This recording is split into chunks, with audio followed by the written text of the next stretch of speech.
Hello friends, welcome to Thenchuvai kitchen. இன்றைக்கி நம்ம கிச்சனில் ரொம்பவே ஒரு சூப்பரான ஸ்நாக்ஸ் ஐட்டம் தான் பார்க்க போகிறோம். என்னென்னா நூடுல்ஸ் ஸ்டஃப்டு மோமோஸ். நம்ம சாதாரணமாக மேகி செஞ்சு சாப்பிடுவோம். அதே இந்த மாதிரி மோமோஸ் செஞ்சு சாப்பிட்டிங்கன்னா ரொம்பவே அட்டகாசமாக ரொம்பவே சூப்பராக டேஸ்டியாக இருக்கும். இந்த குவாரண்டைன் டைமில் ஈஸியாக நீங்கள் வீட்டில் செஞ்சு கொடுக்கலாம். வெறும் 2 பொருட்களை பயன்படுத்தி தான் நான் செஞ்சுருக்கேன். ரொம்பவே சூப்பராக இருக்கும். இப்போது இது எப்படி செய்யலான்னு பார்க்கலாம். வாங்க கிச்சனுக்கு. இந்த மாதிரி ஒரு பவுல் வச்சுக்கோங்க. அதில் கரெக்டாக நான் 1 கப் அளவுக்கு மைதா மாவு சேர்த்துக்கிறேன். ஒரு 250 மில்லிகிராம் மைதா இருக்கும். கூடவே தேவையான அளவு உப்பு சேர்த்துக்கோங்க. சேர்த்துட்டு அது கூட கொஞ்சம் கொஞ்சமாக தண்ணி சேர்த்து கொஞ்சம் கொஞ்சமாக அதை நம்ம பிணைய ஆரம்பிச்சிடலாம். நல்லா இந்த அளவுக்கு நல்லா சாஃப்டாக பிணைஞ்சிக்கோங்க. பிணைஞ்சிட்டு கொஞ்சமாக எண்ணெய் ஊற்றியும் பிணைஞ்சிக்கோங்க.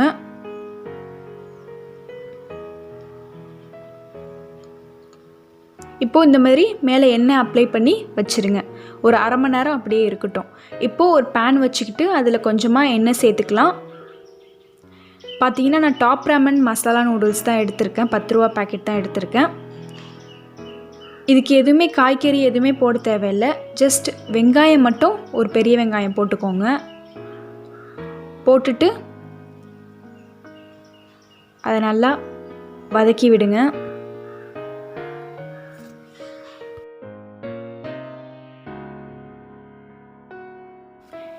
இப்போது இதில் நான் அந்த நூடுல்ஸோட மசாலா சேர்த்துக்கிறேன்.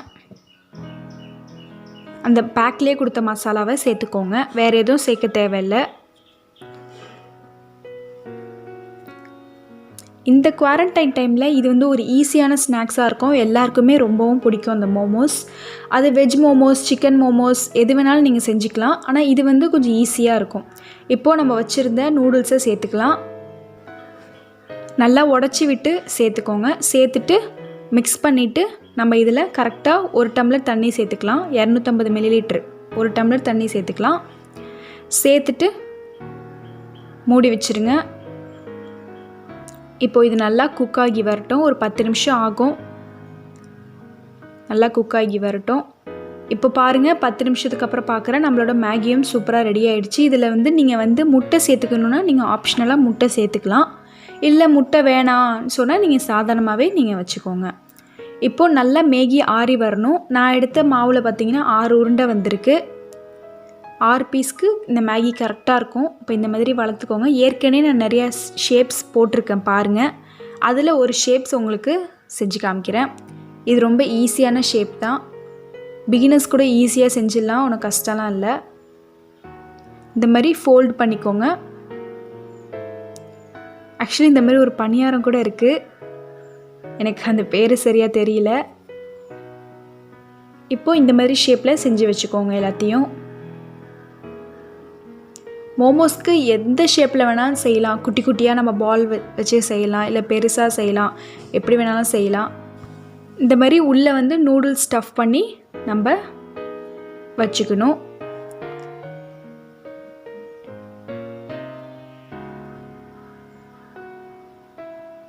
இப்போ பாருங்கள், நம்மளோட மோமோஸ் பேட்டிஸ்லாம் எல்லாம் ரெடி ஆகிடுச்சு. அவ்வளோதான். இப்போ இதை நம்ம வேக வைக்கணும். ஸோ ஒரு பேன் வச்சு அதில் ஸ்டாண்ட் வச்சு இந்த மாதிரி ஒரு தட்டை வச்சுக்கோங்க. இல்லை நீங்கள் இட்லி சட்டியில் கூட நீங்கள் அதை வேக வச்சு எடுத்துக்கலாம். நான் இந்த மாதிரி வச்சுருக்கேன். அந்த தட்டில் பார்த்திங்கன்னா ஃபுல்லாக ஆயில் க்ரீஸ் பண்ணி விட்டுக்கோங்க.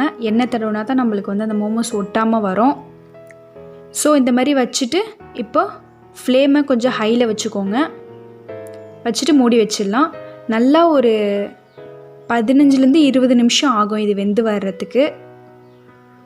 ஒரு 20 நிமிஷம் நல்லா வேக விட்டுருங்க. இப்போ பாருங்கள், 20 நிமிஷத்துக்கு அப்புறம் பார்க்குறேன் நம்மளோட மோமோஸ் நல்லா வெந்து வந்துடுச்சு. நல்லா ஒட்டாமையும் சூப்பராக இருக்குது. அவ்வளோதான். இதை நீங்கள் கார சட்னி இல்லை சாஸ் இந்த மாதிரி வச்சு சாப்பிட்டிங்கன்னா காம்பினேஷன் ரொம்பவே அட்டகாசமாக டேஸ்டியாக இருக்கும். இந்த மோமோஸை இப்போ டேஸ்ட் பண்ணி பார்ப்போம். ரொம்பவே சூப்பராக இருக்குது. அது உள்ளே நூடுல்ஸ்லாம் வச்சு சாதாரணமாகவே நம்மளுக்கு மேகி நூடுல்ஸ் ரொம்பவே எல்லாருக்கும் பிடிக்கும். இந்த மாதிரி மோமோஸ் செஞ்சால் இன்னும் சூப்பராக ஈவினிங் டைம் ஸ்நாக்ஸாக இருக்கும். நான் சொன்ன ரெசிபி உங்களுக்கு பிடிச்சிருந்துச்சின்னா மறக்காமல் லைக் பண்ணி ஷேர் பண்ணுங்கள். இது வரைக்கும் எங்கள் சேனலுக்கு சப்ஸ்கிரைப் பண்ணாமல் இருந்தீங்கன்னா மறக்காமல் சப்ஸ்கிரைப் பண்ணிக்கோங்க. கூடவே அந்த பெல் ஐக்கானையும் கிளிக் பண்ணிக்கோங்க. நான் போடுற புது புது வீடியோஸ்லாம் உங்கள் நோட்டிஃபிகேஷன் வரும். தேங்க்யூ.